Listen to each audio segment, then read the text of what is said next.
What's going on, everybody, and welcome to Ask a CISSP. So this is the Thursday episode of The Other Side of the Firewall, where we talk about the latest and greatest in cybersecurity news, as well as we highlight those movers and shakers and glass ceiling breakers, those people of color who made it to the other side of the proverbial firewall. So speaking of which, I have Elizabeth Stevens on the show. So this is our first time meeting. Again, I'm notorious for blindsiding people. Like, hey, let's just get on the call and start talking. So I greatly appreciate you taking your time to be on the show. And we met through LinkedIn. So I want to go through your background, your cybersecurity origin story, and then I want to talk all things about your business. So without further ado, give it to you. Thank you so much for that.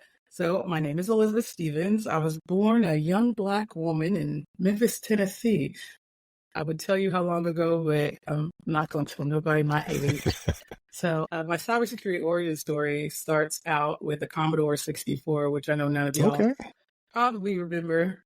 But my first computer was like this little keyboard that my mama got me when she went to college at TSU, which is Tennessee State University. It's a historically Black college. She should be one of the first women in my family to go to college. But this was her second degree, not her first. So she started a pattern there for me.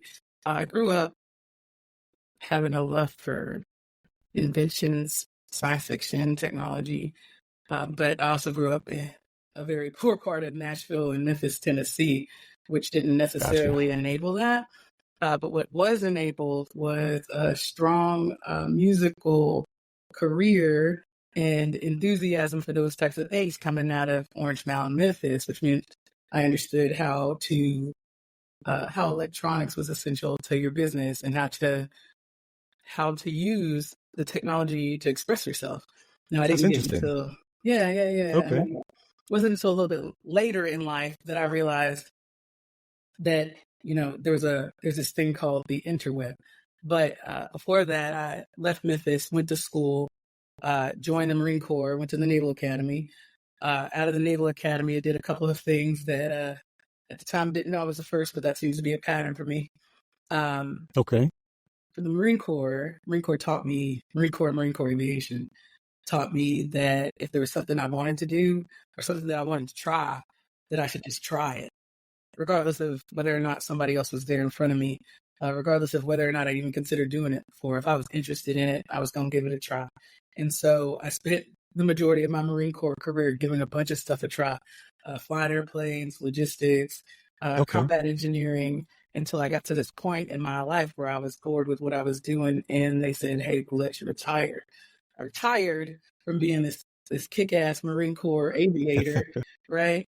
Combat tours, decorated and all that. We talk about that during Military History Month, but which I think is actually this month now that I think about it. Retired out the Marine Corps, haven't been able to do some amazing things other than deploy over and over again to Iraq.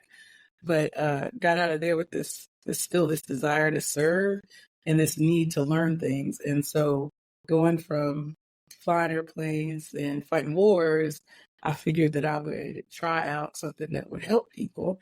And so I started work at this company called Cyber U.S. Gas and Power. It was a utility company, trying to help these teams get together. And I was in the infrastructure department.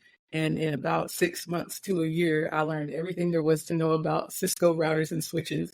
And I will tell you this, I know what an Excel spreadsheet is. I know what an Access database is, but an Access database was just a bunch of Excel spreadsheets to me.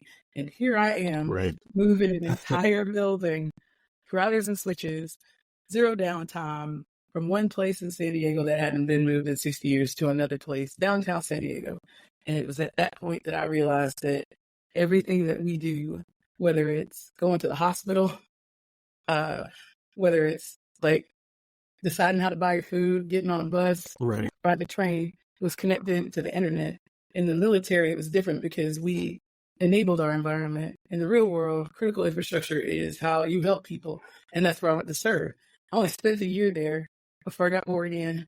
And Microsoft came calling. And so I headed over to Microsoft, newly minted this secure infrastructure program manager. Got there and I ran into a bunch of people who, some were former service members, some I knew in past lives. But the majority of the people that I met, they were a new kind of people. Some were smart from like way little in ways that I didn't even know you could be smart. Some like were born with quantum computers in their hands. I mean, the Right. language was different. I came out the Marine Corps, not the Air Force, right? The language was different. The pathways were different, and I had no experience being on the ground with this kind of people in this kind of world with a different language. And so I started kicking it up again, learning everything I could learn as women of the South had taught me, hooking and jabbing and making teams. And by the time I felt firmly planted, so I've been about 6 years at Microsoft, firmly planted, I think I'd done 8 jobs in 6 years trying to figure out where I wanted to land, and it all lined up to cybersecurity. Okay. Now, I didn't mention that my bachelor's degree was in English literature, which both my parents' chagrin because they're both engineers, but I Gotcha. had no history at all. Again, Excel spreadsheets, you mean a database, like a database is like 17 Excel spreadsheets, right? Again, but somehow, and with the blessings that I got, haven't been around some of the people that I was around, and with I'll just call it tenacity, some might call it stubbornness, but the tenacity that the Marine Corps gave me allowed me to explore inside of myself. Gotcha. I was able to learn some stuff, do some stuff, pick up some stuff, and I fell in love with infrastructure because it felt like we were protecting people again, and it made sense to me. And I figured out that my language wasn't so different from some of those people that were around me, and then figured out that I was just as brilliant, if not more brilliant than them. And working with teams of people that are brilliant and want to do the same thing and want to make things better for everybody is very helpful.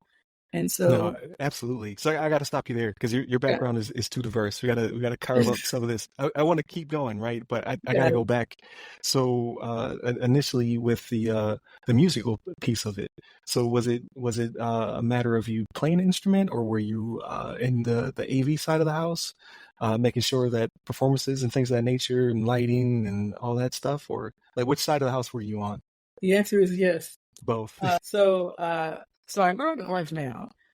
So Memphis is, Tennessee. This is where music is at. Yeah, I was gonna say that's You don't think where's acting from? That's Harlem. Orange Mound. Those of you out there know what I'm talking about.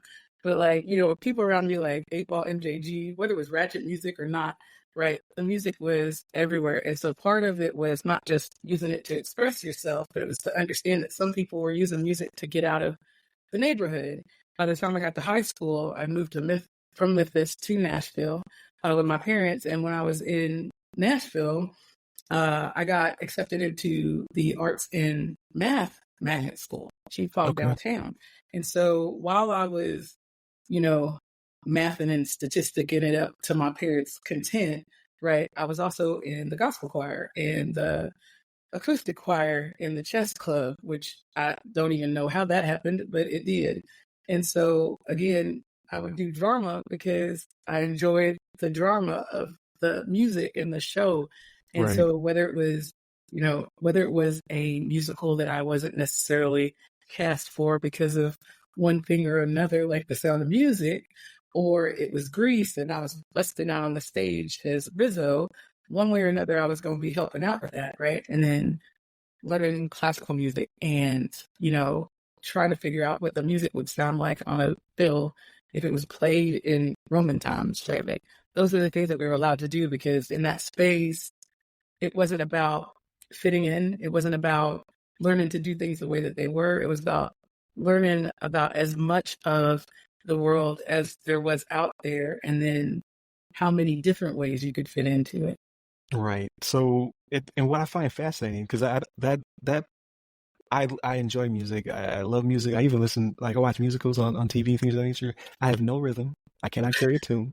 Like I just don't possess the You have a rhythm. It's just disconnected from your body. It's very poor. But no, so you are. So I spoke to Alan Wesley. He was also a music guy, and then I talked to Kane McGladrey. He was theater and drama.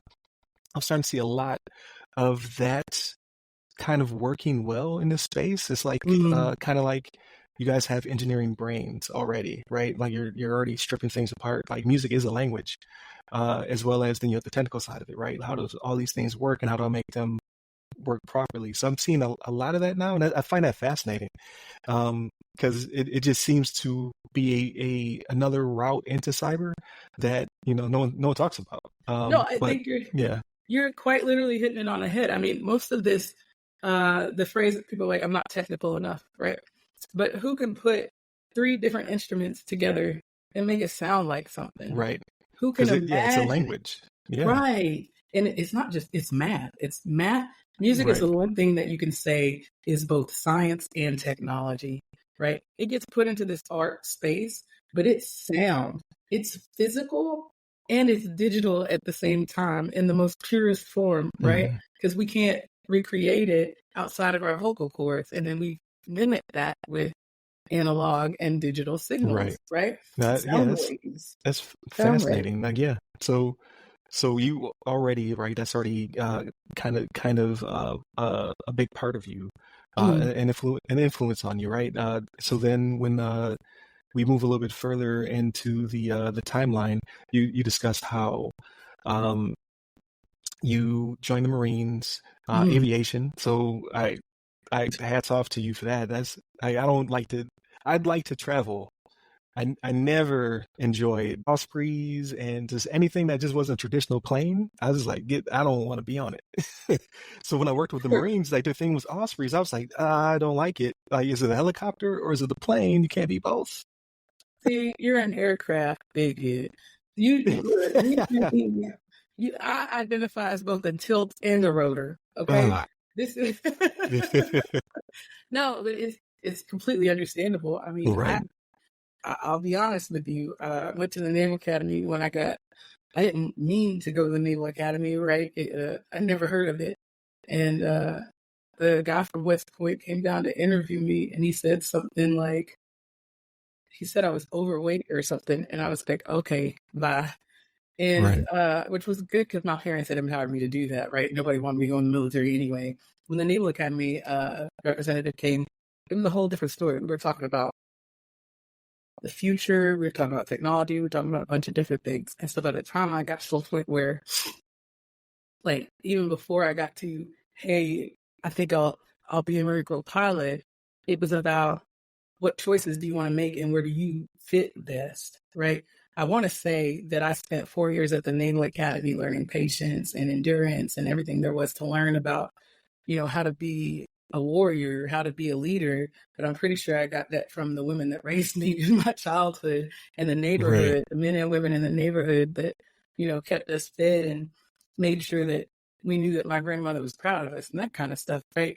But by the time I finished the Naval Academy, or the point where I got to the end of the Naval Academy, the thing that I had learned as an English major, through my weapons class, my calculus class, my stats class, my thermodynamics class, through my summer cruises, was that right. it really didn't matter what you were learning as long as you could keep learning.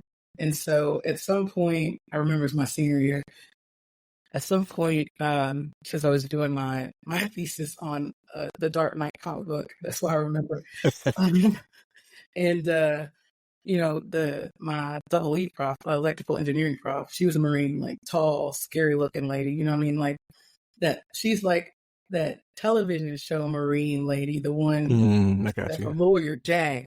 She was like brilliant physics teacher is how I met her, and she's my EE and double E instructor. Mind you, I was an English literature major, right? You hear all these words that are coming out my mouth, right? None of this makes any sense. And she said to me, because you have to interview, she said to me, Shipman Okoriba, my last name is actually Okoriba. My father is from Ghana and West Africa. Stevens is my married name. Got you. I'm divorced now, but I kept it.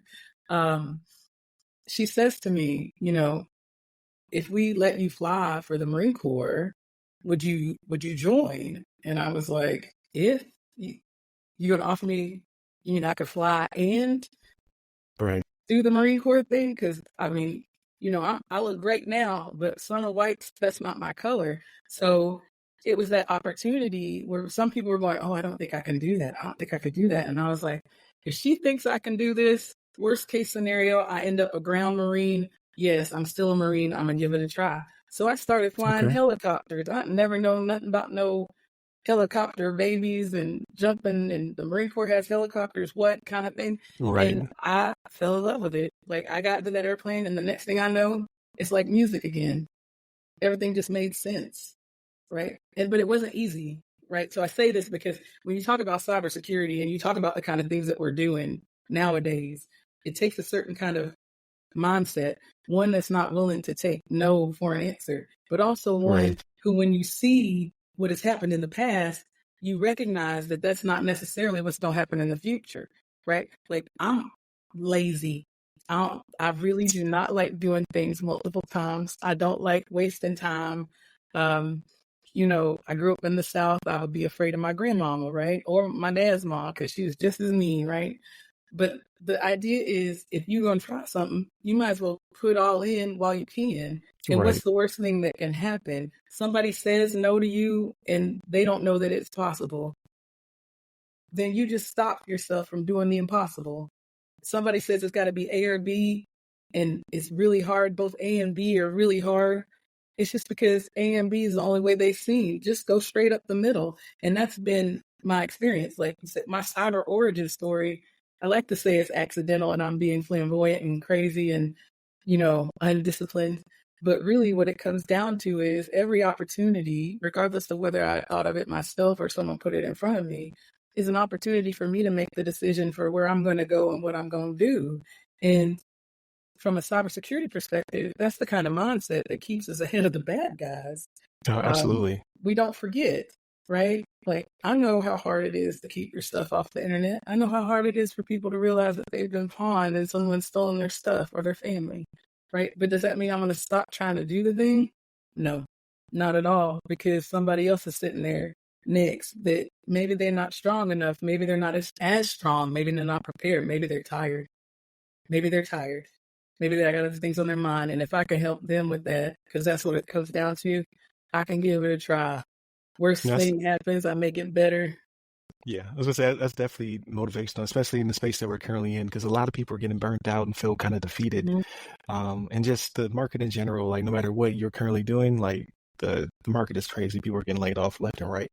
So no, it's good to have people in the space who are passionate, motivated, and then again with your background and what have you. So I was gonna that leads me to the Microsoft Yeah. portion of your background. So like being highly educated, being extremely intelligent, and then crushing the Marines. When you joined the private sector, what was that experience like? What was it like when you joined Microsoft? It was the most dramatic thing in my life. It was so Gotcha. dramatic. It was, I say that, but, you know, always worked like I'm a combat decorating Marine, right? You think I pretty much seen it all. Right. And I transitioned, like, I feel like I had a pretty good experience in the military. For the most part, things happen the way that they do, especially when we're at war over and over again. But when I got to Microsoft, it was like deploying without a pre-deployment letter, Mm, right? Like, when you step off into a place that is as big, and don't get me wrong, I came prepared. I studied the leaders. Listen to how I say it too. I right. studied the leaders. I studied the mission. I studied the organizational structure, right? I knew the type, model, series of, I knew what version that translates to normal people. I knew the Right. version of Windows, right? Like, I knew all of these things, right? I was a PowerPoint master because we used that DoD at 2,000 PowerPoint flight hours. I knew how to do some PowerPoint. I knew some Excel. And then I got there and I thought I have left the military. We're going to be with civilians. And the harsh reality was that after so long being around people that shared a mission and an ethos and a language, even though the stint that I spent at U.S. Cyber Casting Tower I thought was really the civilian world, it was not. And the hardest part, I think, that we prepare the Marines for, and anyone that's transitioning, is being amongst people that don't understand you. For me, Right. I expected not to be understood. What I didn't expect was for people to ignore my education, and my experience and my position and my and because when you see me, one, I mean, we look young. Yes, we Right. are quite expressive sometimes, right? But like Black women in tech don't exist. Like quite literally, they don't exist. And there were times where it wasn't like it's the Marine Corps, right? It wasn't, hey, you're a woman, hey, you're this, hey, you're that, go away. This was more of the, someone sitting side by side with you for days, right? Days and weeks. You're teaching them, you're coaching them. And for them to come up to you and say something like, this, I can't even make this one up because this one was just like out of pocket. Come up to me and say, hey, you're quite eloquent for someone straight out of college. How did you get to learn all of this information? And I was like, I have 2 master's degrees. Right. And And I an just taught entire them this career. whole thing, right? Right. And so it's like coming from the military, especially the way that I came out of the military and coming from the South, we're used to people being truthful and upfront, overt even, right? Right. We don't mind so much if you don't like us, right? Or you don't appreciate us. We don't mind so much that as long as we know where we stand. It's a very different world when you run into people that don't know that they don't know. The cognitive dissonance was alarming, right? Because after coming from a place and the way I grew up, because it's the same where I grew up, you come from a place where you're taught you are a team. Like your whole purpose is to be here and to help Right. and to fall better. To get to a place where people don't even see themselves, let alone you, it was very shocking. It was kind of traumatic, even. And don't get me wrong, like there are really good people there. Otherwise, I wouldn't have stayed. Right. But it's very smart people. So the example is the thing that like solidified cybersecurity for me at Microsoft. We were at it was 2017, I think. There was this huge outage, and I was working that event. And mind you, I was not technical at that point. Right, I was either a project manager, delivery service manager, Gotcha. business manager. By the time I became a principal software engineer, I was like, y'all, what? Principal software engineer? You sure you want me to put? Okay, right? Like principal software engineer? Are you kidding? But like we sat down 12, maybe 13 hours into this outage. Nobody knew what was happening. Nobody knew why. Could have been anything. And the guy that was working right beside me, good dude, right? Not a bad person. He turns and he's like, I can't believe we're still sitting here working on this. Why do they have us here? The only reason we're here is so these kids can play Xbox. This doesn't make any sense. And I swear to you, the Marine in me wanted to like chop Right. him. This is But the I mission. yeah, I'm like, what are you doing? Right? But get this. I go, not Xbox. I go, this is the data center that supports the women and children of Texas, WIC of Texas. There is a little girl, little boy walking around here who has promised themselves that they will never let their child go hungry, and they can't get food and diapers right now. It's not about the Xbox, right? Right. And he looked at me. He's like, how do you even know that? I'm like, how long you been here? Like he'd been there a decade, right? Like Oh, wow. how long have you been? You don't know. Like Microsoft is this, and I say this Microsoft like this way because I can say this now. Like y'all know, like as much as I'm like, I left Microsoft. Obviously, I didn't go choose a losing team, right? But I Right. say that like if somebody's gonna be able to do this, right? There's 2 kinds of big tech companies. Either you're the evil empire, that's Microsoft, or you're the agile empire, that's AWS. If somebody's going to be able to solve the big problems, it's going to be the one that can keep stepping forward every day, doing it over and over again. But if the Right. people internal to the organism, that's, because it's a bunch of people at Microsoft, if they don't know why they're fighting, the only people getting hurt are people like me, right? Like they're talking about playing Xbox and Call of Duty. I'm talking about feeding my children. Right. And that's Right. when I said, I guess I got to do this myself. and bring as many people that understand with me. And that was a good person, right? So I left the Marine Corps thinking my watch was over, thinking I can like settle down and sit back and enjoy my kids and my retirement. And then I realized there's so much more to keep fighting. And that's So, just like, we got right. help. Right. So with that being said, because when I talk to a lot of people who are entrepreneurs and they're starting they Mm-hmm. start their own business or they're serial entrepreneurs, like when I talk to Chelsea Pierre, she's working on a whole different I love it. vertical for a business, right? Whole level. It seems to be we like to run into fires. We enjoy it.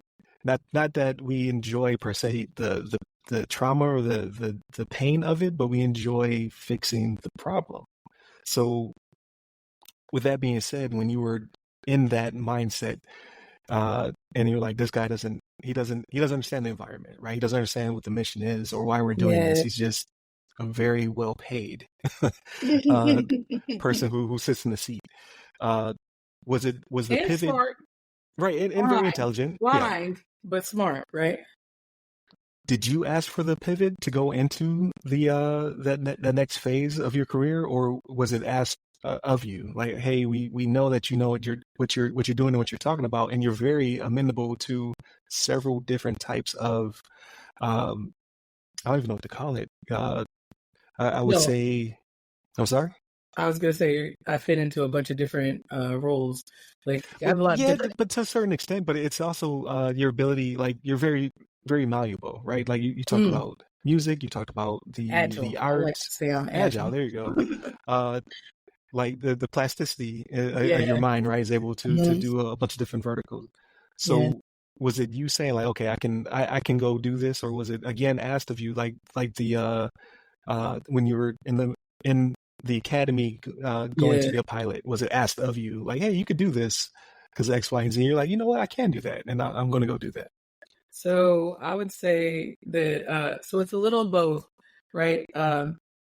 My tendency is that someone likely told me I couldn't do it. Got And it. then because it's I don't like running into fires. It just so happens that sometimes you get pushed there, or you're running so fast that maybe the fire starts because you know where you are, you see it first, right? Right. There's some of the things like I think I've not ever not had a side hustle, right? They call us, you know, serial entrepreneurs is one thing, but some people had the opportunity to not have to be in a job where they couldn't say no for like a couple of decades, right? I mean, minutes. But you know, the one thing I wanted to do when I left the Marine Corps the first time was say I quit, right? Like I got to hand in my resignation, and I love that job, but like I was moving on. I was like, here's my letter of resignation. So when I got to Microsoft, they didn't know like the roles and responsibilities. It's not the same, right? It's not Right. traditional. And so for me, if I had the time and I had the space, right? It's just like when you make more time, when you're more efficient, you fill it with other things. And for me, the thing that interested me was the tech. And technically, it always has been, right? Like I didn't know this. I was a pilot, didn't know I was interested in tech, right? But like we got there, I got to Microsoft. I found my little pod. Um, she was much more traditional than me. Had been in tech her whole career, but brilliant. And she was my battle buddy. Like she didn't know it at first, but I said, "You're my battle buddy now." And then she was my battle buddy. And so at each pivotal point, I would go. The first job was project manager. They would say, "Hey, you only need to do this number," and I get to that number, and I'd be like, "Okay, let me do another." Right. And that reputation, that pattern of success with the balance, uh, gained some attention, some good attention, some negative attention. But as I kept hitting a mark for myself, where I was like, I'm getting bored. And I already had my battle buddy who I turned to and be like, can I quit today? Or, you know, what are we doing? Right. I would do the next thing that I saw as an opportunity. Right. So some people are like, how Mm. do you get to cybersecurity? Every time I was in a position, if something interested me, I have a very good friend now who works at Accenture. His name is Clint Rousseau. He's one of the smartest architects I know. Don't tell him, but he's brilliant, right? So I'm his project manager. He's like, "Hey, I need you to do this," and I'm like, "Okay, yeah, okay." Then you have your work breakdown structure. I'm literally juggling like 4 other projects at the same time. Right. And he's like, I don't have time to go to the meeting. I was like, that's okay. I can do the presentation without you. He's like, what? I'm like, you already told me this, and this. He's like, how did you, what? I said, you told me this. I went and read this. I know that you weren't messing with me when you said hydrate the forest now. My bad. It sounded like you was trying to make fun of me. And I want to learn this. And so every time we get into that situation where there's something new, something exciting, I go, well, I'm really good at being a PM. Everybody wanted me because, 2 decades of the Marine Corps, right? Like who couldn't write down a plan, right? And they would be like, hey, I want you to do this. And so I'd sit there kind of twiddling my thumbs because the PM stuff was easy. But instead of just like reading the book, I'd be like, okay, so why can't we migrate that much? Oh, okay. But then what happens when we do this? And they, like, you find those people, like I was blessed, find those people, they'll tell you stuff. But then on the other side, I also had salespeople that were like, oh yeah, you could do this, this, and this. I'm like, ooh, thank you for teaching me that. But no, I'm going to go over here. Right. And I would do that. And then I would get attention, but mostly positive. Right. And they would go, what do you want to do? And I'm like, I'm going to try that next. So you can't do that. And I'm like, okay. So then I would go do it. And then they're like, how did you? I'm like, I said, let's just give it a try. And so at some point, I think the best part for me, the pivot point for me, because I started applying for cybersecurity jobs in like 2017, came out the military, had a master's, all but degree in cybersecurity. That was my second master's. So came out the military, operational Marine, master's in cybersecurity, master's in business, IT, extraordinaire, writing code, building stuff. Could not get a cybersecurity job, right? Literally building stuff for people, could not get a cybersecurity job. And so I didn't just quit. I go, okay, well, what do I need to do next? And so I would try the next thing. And then I was still doing cybersecurity. And then that's the story about how I became a software engineer. I'm over here business managing, digital something. I'm like coding stuff. I'm building. Basically, I'm a data scientist, right? That's what I was doing. And so people are like, can you do this and this? I'm like, oh yeah, I can do that. And so I put stuff together. I didn't know I was actually coding, right? Like this is how you do it. This is what I read. This is the thing. And at some point, one of the customers was like, we need your cybersecurity expert out here again. And everybody's like, who's that? And I was like, I don't know. Who came out last time? Right? What are they talking about? Like, they come back out. I was like, oh, okay, I'm the cybersecurity expert, right? And then, I did a couple other things. They're like, oh, cybersecurity. Like, I can't get a cybersecurity job, right? And so I got, like I said, and then there's a little bit of luck. I hit up a job that I didn't want. My battle buddy became a chief of staff. And I was like, there was a gentleman that needed a new chief of staff. His chief of staff actually found me. And the stuff that I was building, he was interested in. And so I agreed to be his chief of staff. Next thing I know, as part of the deal, right, I didn't just say, yes, I'm going to be your chief of staff. I said, I'll be your chief of staff if I'm off to play with that tech. Right, that's crucial that you use this in negotiation. Ask for what you want, right? And he was like, I know he didn't know what he was getting into, but he's still my favorite boss, like post-military. He's still my favorite boss. And he didn't, I was unbound for like a year, touching stuff, reading stuff in exchange for I know it sounds funny. So I did DEI stuff so I could play with the tech. Okay. Right? I talked to people's customers so I could play with the tech. If you needed something done and you were offering me to play with the tech, I was playing with the tech. And then I was creating the tech. And then I was the only one that knew how all the tech fit together. And again, blessings, that same gentleman who I feel like he probably was regretting me from day one. He said to me, he was like, I need somebody to go do this thing. And I was like, oh, here you go. It's done. And he was like, how did you do that? I was like, you told me 2 months ago that this is a problem. And while we were waiting over there to do that thing, I did this. And he's like, that's strange. Initiative, right? A lot of people just well, it's not part of my statement of work, or my time is done for the day. He's like, but thank you. Right? He was like, thank you. But at the same time, I think we forget how much space we have to value ourselves, and that what that means in exchange, right? Like, it's not like to come out on the Marine Corps, everyone's like, oh, it's the Marine Corps, you have to do this, you have to do that. But no, you were blessed enough to be forced to engage with people at levels where you would not normally have to engage with them. And then come into a place when people didn't have to engage with each other. Brilliant people, like brilliant minds, some not, some not. Okay, some not at all. But like some brilliant people have no idea how to communicate, no idea how to like write down what they're thinking, no idea how to simply like stand still in a room and communicate comfort to the people that they're serving, right? Because they've never had to. And then you have someone like me that's always had to come in and like, I don't exist in their mind, but like, that's a utility for them. The things that people don't think are your strengths. Like, you don't have a degree. You don't have you're not neurotypical. You don't think like everybody else. That is exactly why I've been so successful. Because if I thought like everybody else, I wouldn't be able to see past the problem. And, that tenacity and stubbornness.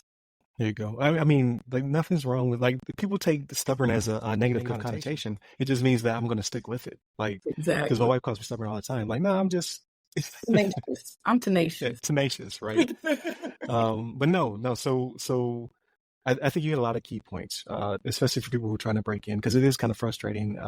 Even people who are coming straight out of college, or they do have their certifications, or like we military folk, right? Yeah. Sometimes it's hard to translate. So you'll run into a person who has no idea of what the military does or how it works.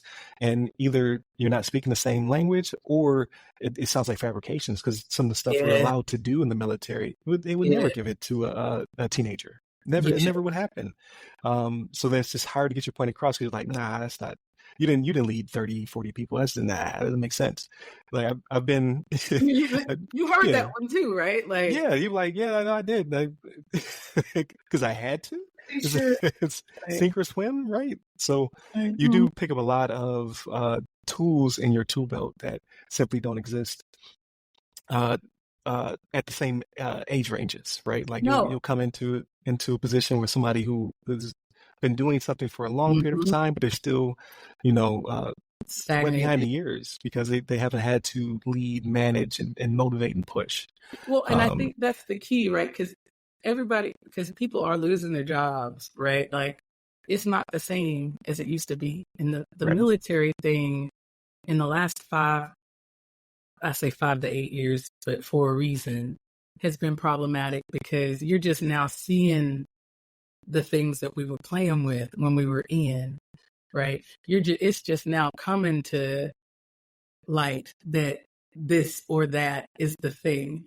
And, some of us have been playing with language models for a very long time and didn't realize that I didn't know I was a data scientist, right? Right. But when you get out, because I still, I try to help people, mentor people, you get out of the military and you're like, I'm this, and I've done this. I can't tell you how many Intel analysts I'm trying to help right now. I've done this. I'm a master gunnery sergeant, Intel specialist analyst, pick which side of the fence, which armed services, and I want to get a job as a mid-level Intel analyst. And they're being told they don't have the expertise or the experience at that level. And it's not because of anything they're doing wrong, right?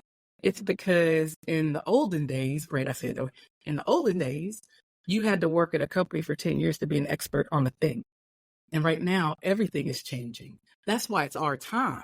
That's why you see so many of us out here being entrepreneurs, because the thing that people had in the past was tradition, balance, years of work, right? Like I've been at Microsoft for this many years. I've opened this, started this.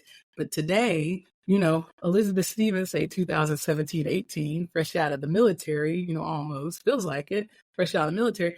I'm like, do this, this, and this, and this. How'd you know that? I read the documentation. But how did you know that? I quite literally just read the doc. I just read the documentation. Reading comprehension. Like, well, you're the expert. You're the expert now. So I say it in jest, but if you think about it, being able to look at something and go, I don't know about that. That is a skill. And if you never have to exercise, like if you're always like, this is my box. This is the problem with like some of the developers now that are scared to lose their jobs because, they're not learning. But like, Right. think about this. I'll give you one better. So I started out flying one helicopter. I ended up flying a different tilt rotor aircraft thing. Okay. Every year that technology changed for Marines, Army, Air Force, Coast Guard even, and some of our Department of Homeland Security, FBI sites. Every year the environment changes.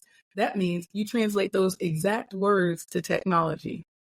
When in the history of the internet has the environment changed at the pace that it's changing right now? It has never.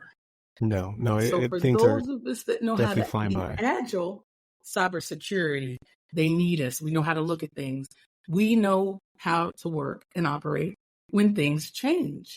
So the people that have never had to deal with change because they could just buy their way out of the issue, or they always had they had a MacBook, whatever. They've always had the best hardware, the best software, the best cell phones. When something changes, they haven't flexed that muscle. Most people that haven't gone to college have been flexing that muscle for decades. Right. That's It's where the very talent true. is, Very true. right? So yeah, you bring up a lot of key points, especially when it comes to just being amendable. I've seen a lot of rigidity, I guess would be Yeah. the word I'm trying to grasp at. Where it's just like, this is what I do, this is what my statement of work is, and it's just that's it. Like that's the end of the day, and then we come in and we're used to, hey, airman or the soldier or whomever is gone, PCS or Yeah. TDY. Now you have to backfill that person and do whatever they were doing, and there's a lot of cross utilization within the military, especially when funding dries up. Right? It's like, well, Yes. we don't have anybody that we can bring in that's an expert, so you are now going to read the material, and I need you to come up with a product by X. And it's just the way it is. I think that is a major strength. But I would tell my only warning, my only caveat is you just have to be careful because it can be exhausting out here on the outside. Because people who don't have to help will not help. And it's like that in the military as well. But here, Did I out say here in this traumatic? freedom I said space, traumatic, right? they will allow you to burn the candle at both ends, because you're that person, right? You're the person who wants to help. You want to be helpful. You want to push the Don't get agenda. me You're wrong. tired of whatever's No. the You're saying gatekeeper. amenable. You were saying amenable, and I'm specifically Yeah. saying agile. But Right. I don't believe. So that's the question, right? You can imagine. Like I said, I'm a bit older than I look, right? You don't get like combat decorated Marine sitting here with, lucky, right? Like no crap. The fact is, look, I'm trying to hold it up. Look, the fact is that when it comes down to it, you can't let anybody else run you, right? I'm enthusiastic now about the things that I do, passionate Right. about the things that I do, not because I was doing what someone asked me to do, but because the mission is my mission, right? We talk about like, what do you have to work for, right? If I was flying, when I was flying, you knew that aircraft in and out. I could tell you the smells. I could hear it in the sounds. Like I could feel the vibrations. I could tell you at one point in my favorite helicopter, I could tell you, I could trace a drop of hydraulic fluid from one end of the plane to the other. That plane was 60 years old when I started flying it, right?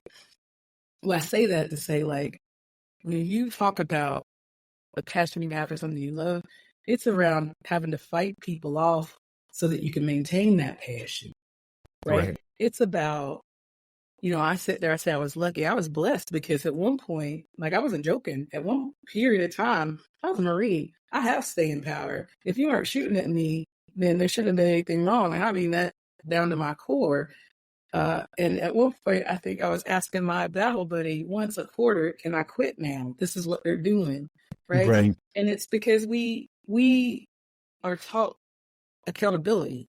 And that's not a common thing. And our community is taught accountability, even for things that aren't our fault.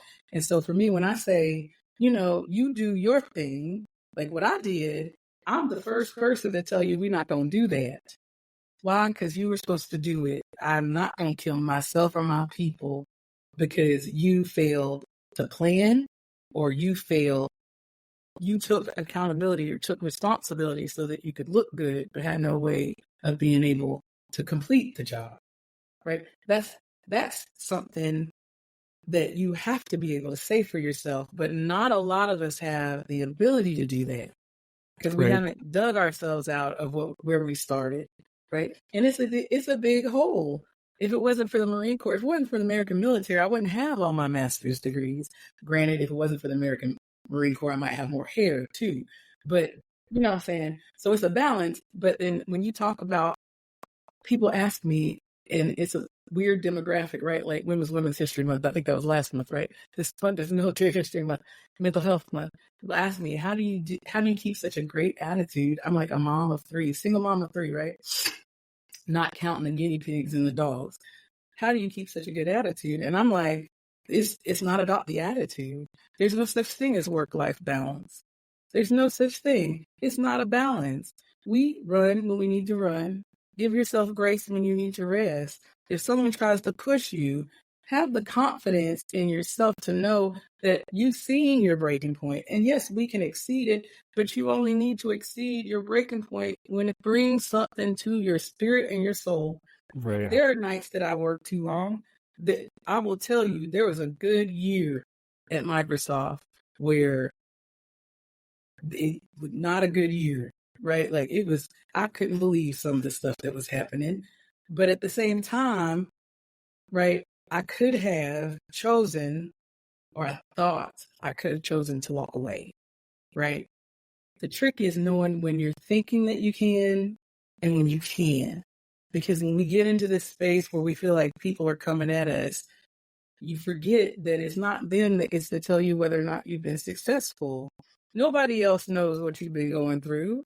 Nobody else knows how much fire you have or how little, because it's your fire. When everything around us, bad people included, cyber criminals, nation states, is trying to teach us that we don't know better. That's why, and we talked a little bit about this, that's why the democratization of cyber and technology in general is my jam. Like I say, I want to protect American families. I want to protect everybody's family. But it's not just because I feel like I'm a warrior. I want to protect people by telling them that they can protect themselves. I believe that every single American, every single person on this planet should be able to go, I don't want you to have my information because, and should know, a password is actually a thing, and multi-factor authentication is a thing, and I have a right to do this for myself. I want everybody to be able to be a prompt engineer. Instead of, like, people are having meetings right now about our future. The White House, I think it was earlier today, today's the 6th, so earlier today, there was a meeting at the White House with all of these big businesses, all of these companies invited to the White House for the first time ever to figure out how to fix the labor shortage in cybersecurity. Now, for the record, the definition of insanity is doing the same thing over and over again. It is. And expecting a different result. So at this point, I go, there are many people, myself included, that are on the tip of the spear. Literally the only people, there's ones of us in the entire world, in the globe. Are any of those faces being invited? No. To make it worse, a large number of the people who maybe have been taken out of the workforce because they're caregivers, like they want to get back in, but they've got kids, they've got parents, COVID, right? So they can't do traditional, which ironically, COVID taught us we don't have to.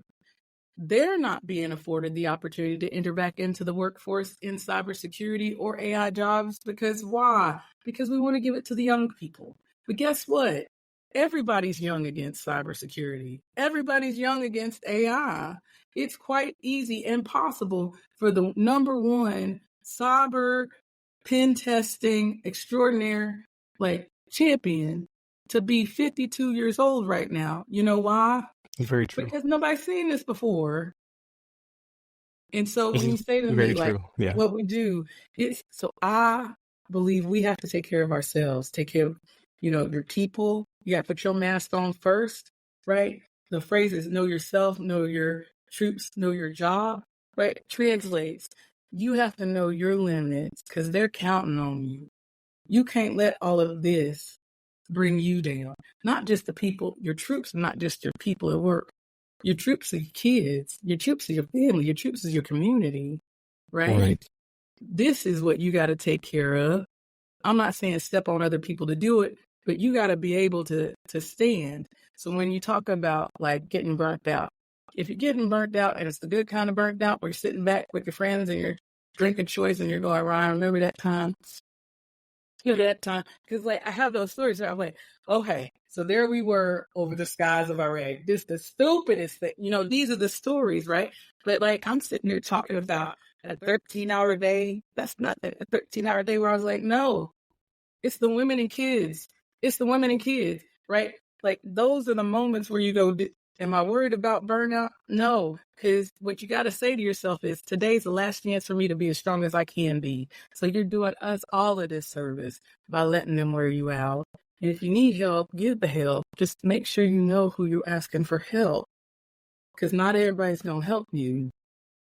No, no, absolutely. So I can listen to you preach all Awesome. day. Like I feel like I'm back in the seat, like I'm back in the military.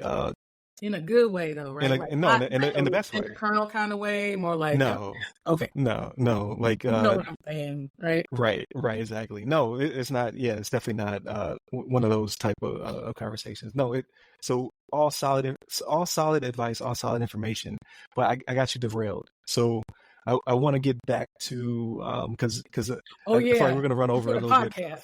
Yeah, Yeah, I okay. want to get back to we didn't speak about your company yet and your initiative. So we did go into democratization, and I can hear the passion. I've seen the manifesto. When you dropped it, like Yeah. you were like, "Hey, you want to check this out?" I said, "Sure." And you dropped it on me. I was like, "Man, that's fast." And I started reading. I was like, "Oh, I need some more time because this is very detailed information, and I think it's very helpful to anyone, regardless if it's an offering or just." Like Yeah, you said, a self help, like trying to yeah. figure out like what can I do to better protect myself. But what is the name of your business? What inspired your business? And what are your current initiatives that you have going on? So my business is Delta Bravo Sierra Cyber, DBS Cyber. The inspiration is my three littles, Dina, Bailey, and Samantha. Okay, And as I said, the business is about protecting people. And the way that we do that is through using our talents and our skill sets to build solutions for those who need the solutions. So in this particular case, the primary frontal business, we talk about protecting American families. We do that through multiple different cybersecurity engagements. So we're full service cybersecurity consulting service, but our actual business is several other things. So got you. DBS, yeah, Got DBS it. Cyber. Like when I say this, like I'm giggling because we talked about being agile, right? We talk about how we interact with people and the things that we do. And the thing that you're talking about, the manifesto, the Cyber Risk Manifesto is my attempt to call all of the cyber warriors to the watchtower. It has been 7 years. So I was at Microsoft for 2016, January 2016. From that period to now, I have yet to see people invest, companies invest, or governments invest in individuals in this way. It is everyone's fight right now. Cybersecurity is, critical infrastructure is, and AI. They are all the tech mixes together. And when you look out into the space and you say, are we winning or are we losing? We're losing. Congress slipped it in just like they slipped in aliens. We're losing.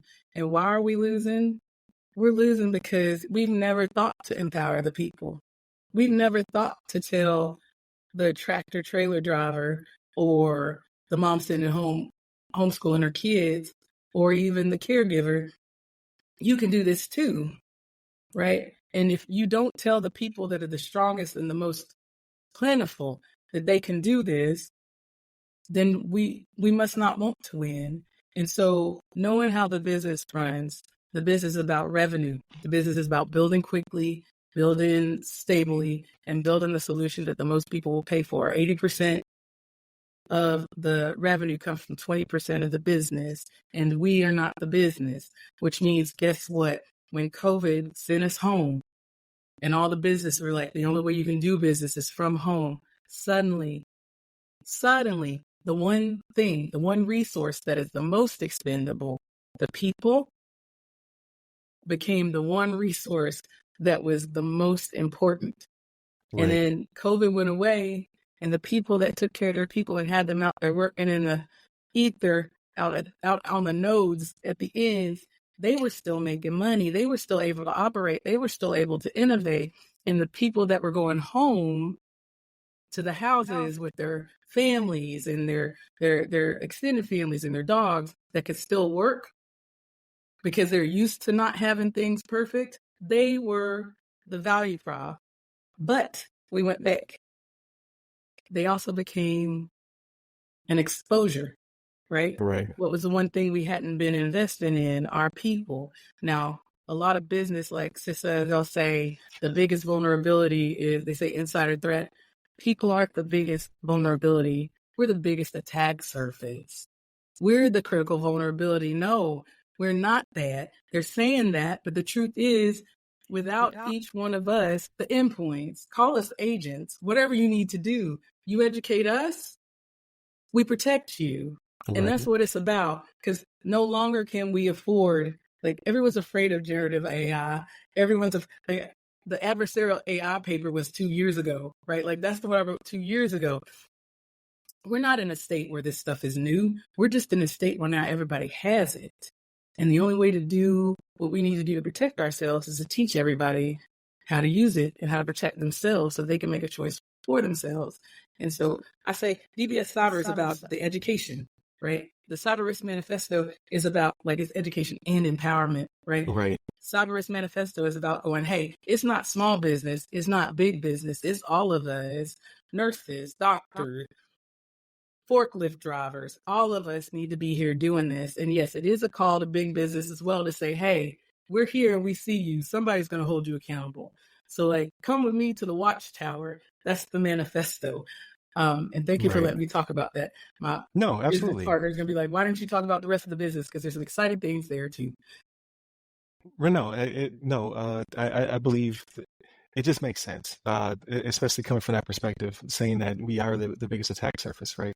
And it is a lack of education. And a friend of mine just sent me, because I'm in Hernando County, or I'm not in Hernando County. He's in Hernando County, Florida. I'm in Pasco, but Hernando just had a breach. So hundreds of thousands of people, data out there, right? Census down here, probably Department of Justice or the FBI is probably down here. Mm-hmm. Trying to, there's a CERT team most likely, like they're trying to do a lot of stuff, but how many people are aware that this happened to them? Probably a handful of us. And I'm not even from Hernando County, right? So meanwhile, I'm in Nashville, Tennessee. So if you could name a health organization that's being hacked right now, yeah, that might be in this area. I mean, part of it is, so DBS Cyber is really about building a resilient digital future. That's what we want to do. But what that means is, like, everybody's got to be able to do for themselves. It is about DBS Cyber is for us, by us, cyber AI empowerment. So I will educate people. We do give courses. I build, like, if it's a cyber thing, I'll build it, right? Integration we do as well. But, like, I'm up your belt. It's about a community of cyber resilience. Like, our biggest thing, like the thing that's closest to my heart, is our Cyber Kids initiative. Cyber Kids initiative is about, it starts out with creating content, and not like this education content, right? But creating content so that we can show everybody that they can do this for themselves, by themselves. And in doing so, creating that content, for people to look like you and me and like my neighbors and say, hey, we do see people in cybersecurity. We do see people that know how to do AI. You talk it, you live it. So the kids around you, they can talk it and live it. And guess what? It's not just the kids because they'll make TikToks about it. It's the grandparents who are going to complain about them making TikToks about the password, right? Like my 6-year-old, she's my number 2 password vault, right? Because a lot of helicopter landings, short-term memory is horrible. And I go, Samantha, what's my password for this?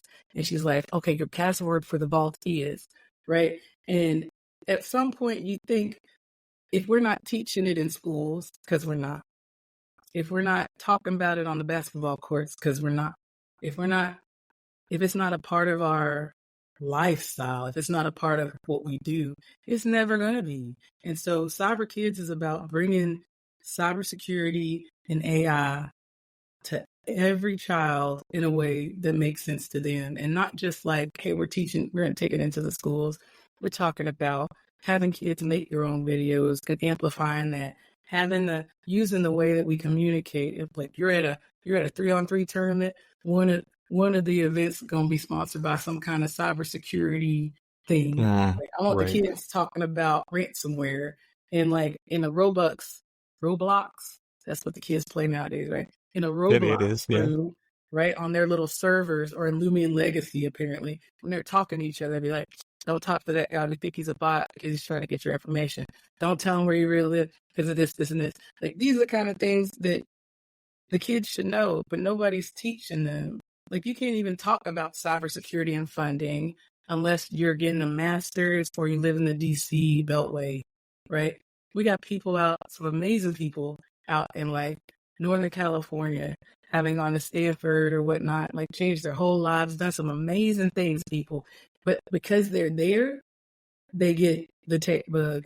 You got people in DC, because the money in the government's there, they get the tech bug. Right. You're in Florida. I'm in Tennessee.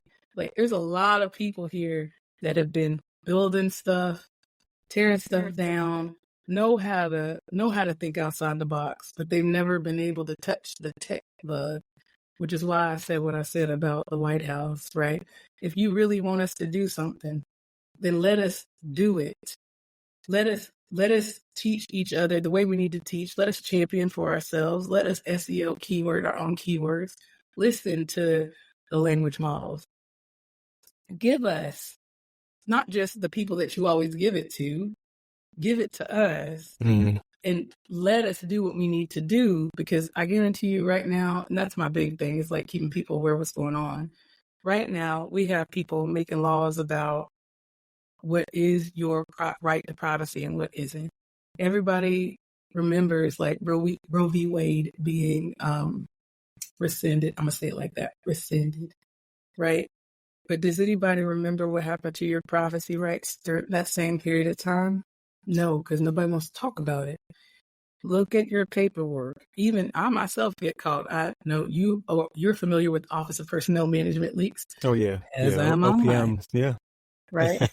All of my information is out there too. So all I'm saying to people is don't give up.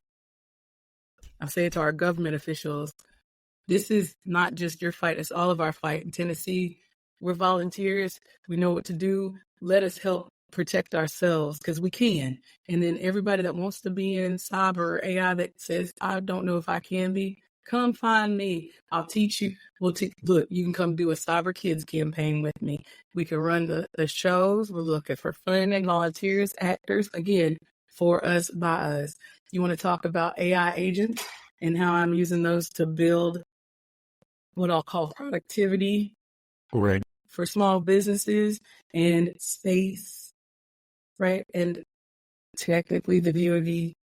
Like, these are the things that we can do, not because I got educated anywhere, because it's all brand new, because I wanted to learn about it. And if you want to learn about it, come find us, because the part of DBS Cyber LLC that I don't talk about is the nonprofit. And I know I should be talking mostly about that, but the nonprofit is about going, you come over here and learn from us. I will teach you. And then guess what? As soon as we get a Cyber 911 call, if you align to the culture and you're willing to help other people, there's a seat for you on one of those desks. Just come here and do it, because what they're not telling you right now, as they're laying everybody off and the job market's doing what it's doing, the reason that the bigger companies are getting smaller is because times like this is when innovation happens. And it doesn't happen at the big companies because they're too heavy, which is why they will start buying things soon or leaning into DOD and government contracts. They know that all of you are sitting on the big idea. So if you can't get in with a company that doesn't appreciate you or wants to undervalue you, stop blocking yourself. My company, DBS Cyber, says there's always a third way. It's never just black and white. And if you can find a way, if you can't find a way, we'll make one. But that's the whole point. Like the other thing, like I'm a cybersecurity company. You hear me? Cyber in the name, AI integration, kids education, adult education, leadership. The one that we get to do, right? Everybody gets a side hustle. The one that we get to do is TOVA. It's my favorite one, actually. It's my side hustle. TOVA is it's a PTSD bot. So it is a dog. Right now, well, it's a dog and it's a dragon. So effectively, people cannot get in to see the mental health services that they need right now. They can't. And so the problem statement isn't there aren't enough mental health professionals, because that is a problem, but that's not the issue. The problem statement is that the people that need the help cannot get to those professionals, regardless of whether or not there was enough of them. They're not everywhere. TOVA it started out as a personal assistant animal, because some of us believe that we might not be responsible enough to have an actual animal. And so what it does is we use robot technology. This was in build, robot technology to create these animals, the dog, for your mobile phone. And so once you log in, the robot is, well, I can't tell you everything, but it's very exciting. But like your personal assistant pet is on your phone, sort of gamified, all safe and secure, because I do cyber. And it will remind you to journal. It will remind you that, like, today your blood pressure is excessively high. And typically when you don't take your medicine, your blood pressure is up, depending on what you connect it to, obviously. Right. And the tagline for TOVA is you only have to tell your story once. So you go into an episode, you go into any trauma. It doesn't have to be military trauma. It could be any trauma. It could be a child trauma. You go into an episode, you pick up your phone, because everybody got a phone. You see that puppy or dragon. I don't know why on the dragon thing, but that somebody asked for a dragon. So you pick up your dog that you have made into the dog that you want, and you start talking to Mr. Wiggles. Mr. Wiggles, this what happened. This what I'm feeling. This what's going on with me right now. And that is now your journal, your text. And guess what? Because we do have the technology, now you got a baseline from your voice, a baseline from your face, depending on whether or not you have your camera enabled, right? And all of that data is at your fingertips, not in an unsafe way, but if you so choose, like fully operational, because we can have an AI bot named Alexa help us shop, but nobody's doing this for us, right? Now you have your buddy right there with you, and it's always with you, even when your friends can't be with you. And in times of stress, or when you finally do get to the doctor or you get an appointment, then you can go in ahead of time and go, if the doctor so chooses, because I think that would be a great thing, you get to go, here's all my data. Look at that before I get here. That's great. See, if you have to do me a favor. How do you spell TOVA? Because the transcript has to, like, AI is in the background, right? AI is everywhere. Yeah, so if you spell it, it's going to fix all the rest. It is TOVA. Okay. TOVA. It may have nailed it, right? I would have put some U's in there. I'm no good. No, we like to call it it's an AI enhanced mental health support. And military, but also just life in general. And honestly, after the last 5 years, I think everyone in the world is traumatized. And so coming out of a pandemic. Right? Yeah. And so like TOVA technically means, it's the Hebrew word, right? But it depends on which side of the translation you're on. It's either God is good or it means good, but it also means trauma-oriented virtual assistant. Okay, that's awesome, especially having the dual meaning or double entendre to I it. love No, that. I I'm love sorry. that. I love that you do double entendre. I know a couple words, You just a know, they're couple or great. like two, three. So no, that's great, and that's the type of initiative I definitely wanted you to bring to the table. Again, we didn't really have a conversation beforehand. I tried to do some research, and you know what's really crazy is I did not see anything. I did see you're a veteran, but I did not see the extent. So I don't think it was. I, No, I, well, you right. know how we do. I recognize I have failed. I have failed to work on actually communicating who I am via LinkedIn and other things. I mean, part of it too is, cybersecurity paranoia. But so my name is Elizabeth Stevens. I was commissioned in the Marine Corps, first female Marine Corps pilot out of the Naval Academy, first Black female to fly combat helicopter, first. There's a lot of firsts. The first woman to fly the V-22, responsible for the first Iraqi elections, flew that mission uh, over some pretty Right. sketchy skies in a helicopter that, like I said, was old, 60 years old at the time, and had beer cans, patching it up. That's just the first 5 years of my Marine Corps career. Right. After that, there's a bunch of other stuff that have to do with the Osprey and the Joint Strike Fighter, standing up the hangars, doing programs, like most recently or previously recently.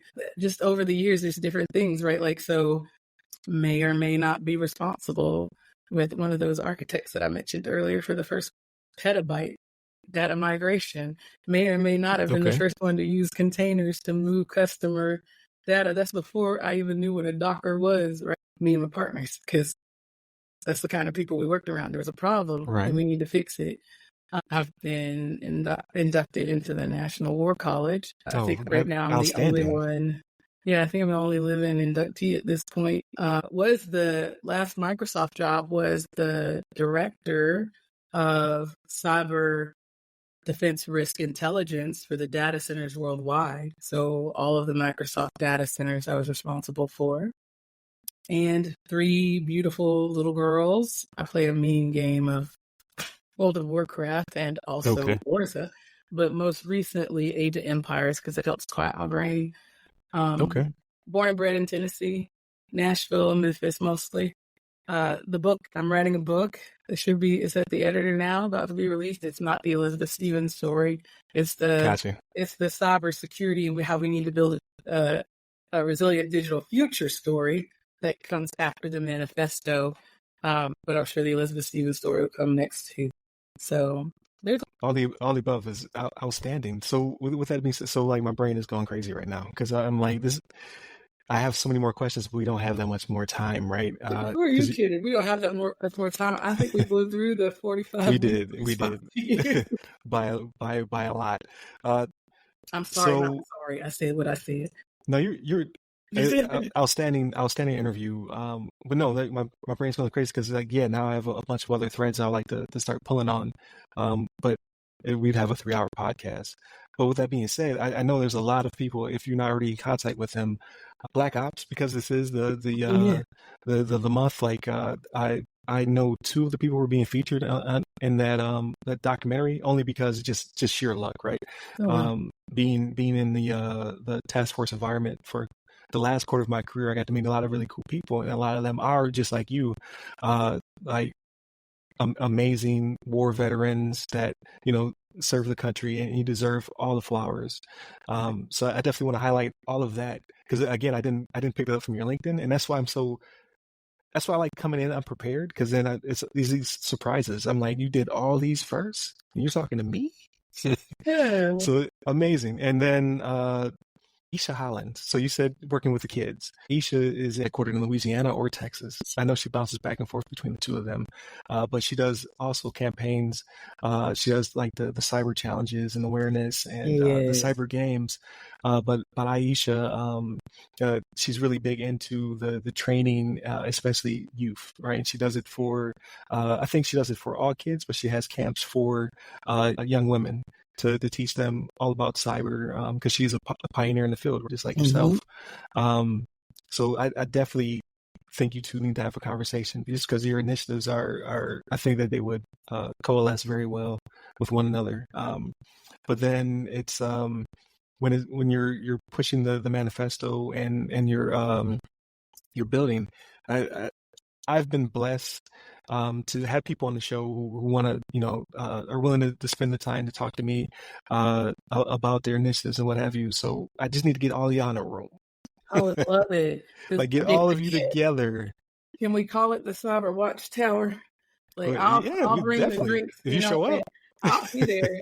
So, I mean, I think that's it too. Because remember, like, the thing about, I say that as I look over my shoulder, like somebody's in my office with me, other than the dogs. Right?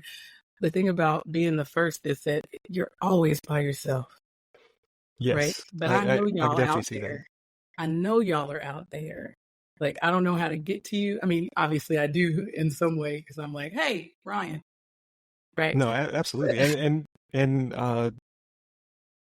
what's intriguing to me is that there's a common thread there, right? So the Aisha Hollins, Chelsea Pierres, Ellen Wesley, Derek Phillips, like the list goes on and on. I didn't leave anybody out on purpose, right? Like, it's too many. I've had a really good 2024 with so many people showing up. Mike Wares, Kane McGladrys, all of these individuals, like you guys all have a passion for what you're currently doing. And then you had passions before, and you'll have passions in the future. You're just very passionate people. You want to move grass. You want to pass the torch. You're motivated, right? And that's where we really need that right now in cybersecurity, because there's a lot of people, not even just from the burnout piece of it. It's just we feel defeated because the bad guys are winning, and they're winning because they are passionate about what they're doing, and it's profitable. So, like, and let's be honest, they're also unburdened by ethics. Right. There's no degree to be a bad guy. Right. You don't have to have a certification to be a bad guy. Exactly. Like, all these things, limitless. You just need time and some tenacity, right? And no one's saying, hey, you can't help me hack this because you don't have a high school diploma. Right. No one's saying that to them. And see, there you go, bringing up the certifications. I'm going to say this. Just because you don't have a piece of paper doesn't mean you're not good at this. Every single one of you, because none of those certifications were around when we started this, and now they're here. But that shouldn't block you. And what I'll say is, anybody, but I will partner, I will team, I will conscript if necessary, but only voluntarily. But find me at Elizabeth at dbscyber.com. That's it. Just find me, because if you got something, that's the other thing. I said we have a side hustle. People, and that's why I say I keep becoming an integrator. If you have something and you think you can build it, you think it's a good idea, but you don't know how to start, bring it to us. We'll look at it. We'll see if it's something that we can help you with. And if we can't, we'll give you the documentation and try to put you in the right direction. Just because someone doesn't know how to build it doesn't mean it's not going to be amazing. So, and if we, to be honest, just seeing, like Ryan, seeing some of the people that you had on your podcast, some of the people that are coming through here right now, none of us are the same. None of us, not a single one of us can say that we grew up in the same neighborhood doing the same things, which means every single one of us can bring something to the table. And if we can, and if you want to, then how are we not the next startup? I mean, I hope in 2 decades they're trying to come at us for antitrust because we own everything. Like, no, that's very the goal. true. Yeah. Right. No, very true. And it's just a matter of, like you said, it's very fertile soil right now with the turn a negative into a positive, with the layoffs and things of that nature. People they've become unburdened. And Yeah. then hopefully they come Unburdened unburdened in a good way, we in hope. their Like right, they don't unburdened know in a you. good way, Yeah. and being a good person as well, right? Because I feel as though a lot of these people who have become unburdened are now also on the bad side because they're getting very organized as though they are small businesses. So it leads me to believe Not they're people kidding. who Not kidding, right? Like the put your flight suit. So I say this thing is like this is the geek in me, right? I go, I did say I was an English major. I say people are like, this is the nexus. This is the time where things are changing, right? People used to read about today in books by Isaac Asimov, right? Like I it's know true. you hear me Yeah, say this before. Isaac Asimov was a science fiction, like for those of you that don't read books because they don't exist anymore, that's how old I am. He's a science fiction author, like wrote books yeah. The about three AI, laws, right? the three laws Yeah, of robotics, right? But we're past his future. We're past his future. We're in the Octavia Butler future. Octavia Butler is going, okay, now that we're here, all this stuff that happened that our culture didn't catch up to, what are we going to do next? That's where we are. That's why it's exciting. Because for once, and I'll get in trouble all the time. For once, the author that wrote the science fiction looked like me. This is our time. It's all of our time. Different colors, different shades, different genders, different nationalities. right. This is the one time in history for our short lifespans, right? Till we figure that part out, where if you don't do something exceptional, you're probably not trying, right? And it's not going to be your fault if you can't get to the tech, but that's what we're talking about now. You got to vote. You got to vote for the things that are going to, with your feet, with what you buy, with your TikTok, with your influencer, with your writing. You got to get your voice, with the music even. You got to get your voices out there, whether it's supporting a basketball player or crowdfunding Cyber Kids. If you want to do something, you want to be a part of something, some of us are looking for y'all. So come find us and don't think that you're not enough. Come, be enough, shed the fear, and be ready to do you. Because that's all we're going to ask. Because that's all you really need. You're already enough. No, and that is where that's a word, and that's where we should probably wrap up at because you were definitely correct, and it's just the passion and motivation, right? Like whoever is listening to this, who listened to us talk for about an hour and a half, needed that, and that'll probably be also the clip that goes out. So. We've covered your background, your experience, your cybersecurity origin story, and just all of the amazing things you did while you were in the military, right? A first of many things. Most likely, like I can look back now, or I can look back in the future and be like, "Hey, I had her on the show. Like she's like, this will be the one. We'll big, be like, right? remember that day? It won't be us though. It'll be our AI. Like butlers, like, hey, do you remember that day? We should talk because that's me in the fixed door TOVA.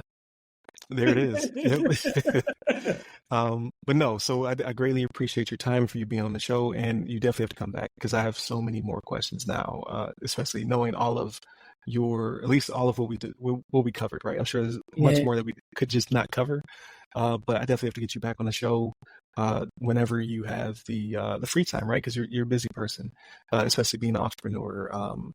I get that, and then you have a book coming out, so when the book is ready to come out, definitely give me all the details. I'll get you all the details. So I can put it out there. All the details. You know and, what? I'll do you one better. How about this? You are now a technical reviewer of the book. So that'd be awesome. Look for an invitation before Friday. We'll have 4 meetings. I'll tell you about those later. But okay, welcome.